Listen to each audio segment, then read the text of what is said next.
नमस्कार विद्यार्थी मित्रांनो, स्वागत आहे तुमचं एस.एम. अकॅडमी या लोकप्रिय यूट्यूब चॅनलवरती।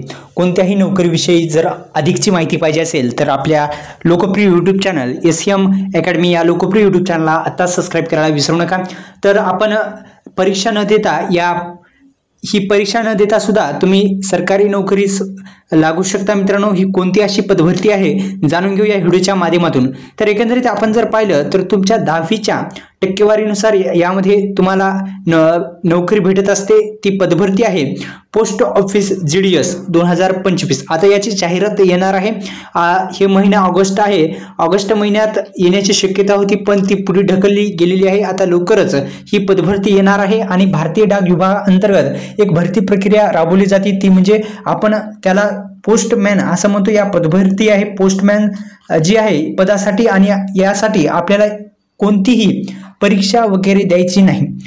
ही एक महत्त्वाची आणि सर्वांसाठी आनंदाची बातमी आहे। म्हणजे पोस्टामध्ये सर्वांना माहिती आहे पदभरतीसाठी कोणतीही परीक्षा नसते।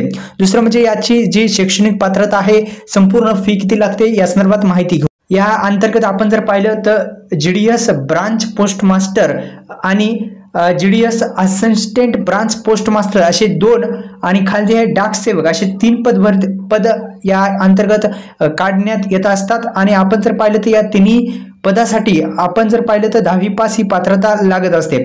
10वी पासवर तुम्ही डाक सेवक म्हणजेच पोस्टमॅन होऊ शकता। दुसरं म्हणजे यामध्ये तुम्हाला कोणतीही परीक्षा वगैरे द्यायची नाही। दुसरं आपण जर पाहिलं तर शैक्षणिक पात्र आपल्याला माहिती आहे, शैक्षणिक पात्रता काय 10वी पास। फक्त तुम्ही 10वी पास असाल तर फॉर्म भरू शकता।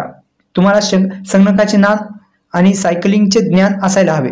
दुसरं म्हणजे आपल्याला जर पाहिलं तर आपण परीक्षा फीस किती असते तर जनरल, OBC आणि EWS साठी 100 रुपये आणि आपण SC ST PW महिला फी नसते। तर अशा पद्धतीने ही निवड प्रक्रिया असते पोस्ट ऑफिस GDS म्हणजे ग्रामीण डाक सेवक या पदासाठी कोणतीही परीक्षा द्यायची नाही। थेट पद्धतीने तुमची 10वीच्या मार्कद्वारे निवड केली जाते। ही होती अत्यंत महत्त्वपूर्ण माहिती। एस.एम. अकॅडमी या लोकप्रिय यूट्यूब चॅनलला सबस्क्राईब केलं नसेल तर